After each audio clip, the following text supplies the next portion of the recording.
ನಮಸ್ಕಾರ, ನೀವು ನೋಡ್ತಾ ಇದ್ದೀರಾ ಟಿವಿ ವಿಕ್ರಮ ವಿಶೇಷ ಕಾರ್ಯಕ್ರಮಕ್ಕೆ ಸ್ವಾಗತ. ನಾನು ಜೆಸಿಲ್ ಡಿಸೋಜ. ನೀವು ಇಲ್ಲಿ ತನಕ ಟಿವಿ ವಿಕ್ರಮವನ್ನು ಸಬ್ಸ್ಕ್ರೈಬ್ ಮಾಡದೇ ಇದ್ರೆ ತಕ್ಷಣ ಸಬ್ಸ್ಕ್ರೈಬ್ ಮಾಡಿ. ರಾಹುಲ್ ಗಾಂಧಿ ಭಾರತ್ ಜೋಡೋ ಯಾತ್ರೆಯ ಮೂಲಕ ಯಶಸ್ವಿಯಾಗಿ ಬಿಜೆಪಿಯ ಗೆಲುವಿಗೆ ಕಾರಣ ಆಗ್ತಾರೆ. ಈಗ ಮತ್ತೆ ಇನ್ನೊಂದು ಫೇಲ್ಡ್ ಬಿಹಾರ ಯಾತ್ರೆ ಮೂಲಕ ಮತ್ತೊಮ್ಮೆ ಬಿಜೆಪಿ ಗೆಲುವಿಗೆ ಹೆಲ್ಪ್ ಮಾಡ್ತಾ ಇರೋ ಹಾಗೆ ಕಾಣಿಸ್ತಾ ಇದೆ. ಈ ವಿಡಿಯೋ ನೋಡಿ ರಾಹುಲ್ ಗಾಂಧಿಯ बिहार यात्रेय सक्सेस रेट अन्ना ये वीडियो हेलुत्ते। कार्यक्रम खत्म हो गया। अब कहाँ जा रहे हैं? घर जा रहे हैं। ये झंडा कहाँ से मिला? वो उधर मिला है, वो साइड मिला। जा रहे थे धक के झंडा दिया लोग। कौन दिया? इसी वाला पार्टी दिया, राहुल गांधी का पार्टी दिया। राहुल गांधी का पार्टी दिया। ये भी मिला, ये टी शर्ट भी मिला है। अच्छा बताइए, कुछ आप लोग आए तो यहाँ दिन भर का था, बिहारी चला गया, मजदूरी चला गया, पैसा मिला है क्या? 500 रुपया मिला है बस। मैंने दिन भर का मजदूरी मिल गया ना? तो कितना लोग आए थे आप लोग साथ में? कितना आदमी आए थे? 20-25 आदमी आए थे। टीम लेकर आए थे ना? तो आज क्या बोला गया था आप लोग को? क्या कार्यक्रम? खाली झंडा लेके खड़ा रहने का। झंडा लेकर। तो वोटर का अधिकार क्या होता है जानते हैं? ये तो हमको मालूम नहीं। ಅವ್ರು ಹೇಳ್ತಾರೆ, ರಾಹುಲ್ ಗಾಂಧಿ ಯಾತ್ರೆಗೆ ದುಡ್ಡು ಕೊಟ್ಟು ನಮ್ಮನ್ನ ಕರೆದುಕೊಂಡು ಬಂದಿದ್ದಾರೆ. ಏನಿಲ್ಲ, ಈ ಬಾವುಟ ಒಂದು ಹಿಡಿದ್ರೆ ಸಾಕು ಅಂತ ಕಾಸು ಕೊಟ್ಟು ನಮ್ಮನ್ನ ಕರೆಸಿಕೊಂಡಿದ್ದಾರೆ ಅಂತಾರೆ. ಇನ್ನೊಂದ್ ಕಡೆ ದೊಡ್ಡ ಜೋಕ್ ಅನ್ನುವ ಹಾಗೆ ಯಾವ ಡಿಎಂಕೆ ಬಿಹಾರಿಗಳನ್ನ ಇಲ್ಲಿಟ್ರೇಟ್ಸ್, ಪಾನಿಪುರಿ ಮಾರೋರು, ಟಾಯ್ಲೆಟ್ ಕ್ಲೀನ್ ಮಾಡುವವರು ಅಂತ ಇನ್ಸಲ್ಟ್ ಮಾಡ್ತಾ ಇತ್ತೋ, ಅದೇ ಡಿಎಂಕೆಯ ಸ್ಟಾಲಿನ್ ರಾಹುಲ್ ಗಾಂಧಿ ಜೊತೆ ಬಿಹಾರ ರ್ಯಾಲಿಯಲ್ಲಿ ಭಾಗವಹಿಸ್ತಾರೆ. கூகுளோட தலைவரா சுந்தர் பிச்சைன்னு ஒருத்தர் தமிழ்நாட்டை சேர்ந்தவர். அவர் ஹிந்தி படிச்சிருந்தா என்ன பண்ணிருப்பாரு, செங்கல் வச்சு வீடு கட்டிட்டு இருப்பார்.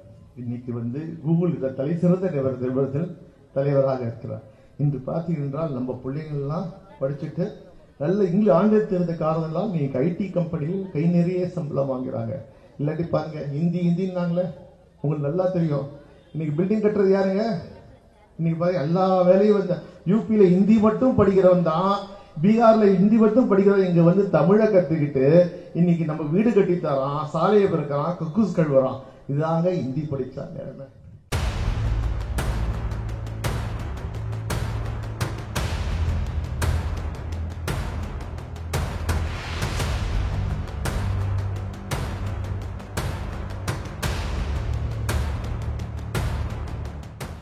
ಅಲ್ಲಿ ವೋಟ್ ಕೇಳುವ ಮೊದಲು ಸಾರಿ ಕೇಳಿರ್ತಾರಾ?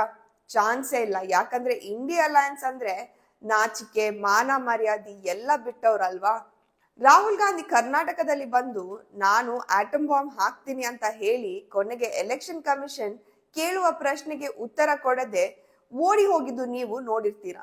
ಮೊನ್ನೆ ನೋಡಿದ್ರೆ ಬಿಹಾರ್ ರ್ಯಾಲಿಯಲ್ಲಿ ನಾನು ಹೈಡ್ರೋಜನ್ ಬಾಂಬ್ ಹಾಕ್ತೀನಿ, ಆಮೇಲೆ ಮೋದಿಜಿ ತಲೆ ಎತ್ಕೊಂಡು ಈ ದೇಶದೊಳಗೆ ಓಡಾಡಕ್ಕೆ ಆಗಲ್ಲ ಅಂತ ಹೇಳಿದ್ರು.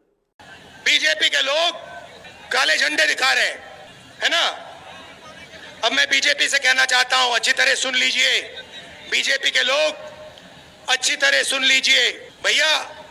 एटम बम का नाम सुना आपने? सुना है एटम बम का नाम?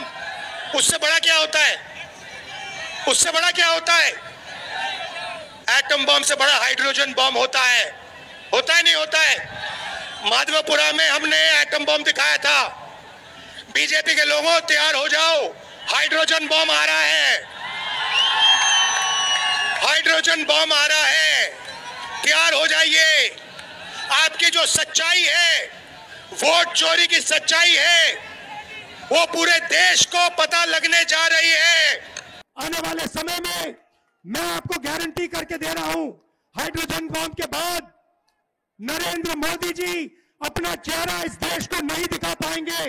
ಈಗ ನೋಡಿದ್ರೆ ಆ ಹೈಡ್ರೋಜನ್ ಬಾಂಬ್ ಸೀದಾ ರಾಹುಲ್ ಗಾಂಧಿ ತಲೆ ಮೇಲೆ ಹೋಗಿ ಬಿದ್ದ ಹಾಗೆ ಕಾಣಿಸ್ತಾ ಇದೆ. ವೋಟ್ ಚೋರಿ ಅಂತ ಬೊಬ್ಬೆ ಹಾಕೊಂಡು ವೋಟರ್ ಲಿಸ್ಟ್ ವಿರುದ್ಧ ಕಂಟಿನ್ಯೂಸ್ ಆಗಿ ಅಪಪ್ರಚಾರ ಮಾಡ್ತಾ ಇದ್ದ ರಾಹುಲ್ ಗಾಂಧಿಯ ಆಪ್ತ ಪವನ್ ಖೇರಾ ಬಳಿ 2 ವೋಟರ್ಸ್ ಐಡಿ ಇರೋದು ಈಗ ರಿವೀಲ್ ಆಗಿದೆ. ಒಂದು ಜಂಗ್ಪುರದಿಂದ, ಮತ್ತೆ ಇನ್ನೊಂದು ನವದೆಹಲಿಯ ವಿಧಾನಸಭೆಯಿಂದ.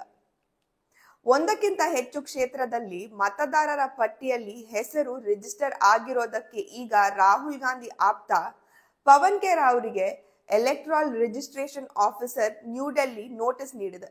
ಯಾವ ಪವನ್ ಖೇರಾ ಫೇಕ್ ವೋಟರ್ಸ್ ವಿರುದ್ಧ ಚುನಾವಣಾ ಆಯೋಗ ಕ್ರಮ ತಗೊಳ್ಬೇಕು ಅಂತ ಹೇಳ್ತಾ ಇದ್ರು, ಇವತ್ತು ಅದೇ ಪವನ್ ಖೇರಾ ಅವರಿಗೆ 2 ವೋಟರ್ಸ್ ಐಡಿ ಇರೋದಕ್ಕೆ ಚುನಾವಣಾ ಆಯೋಗ ನೋಟಿಸ್ ಕಳಿಸಿದೆ.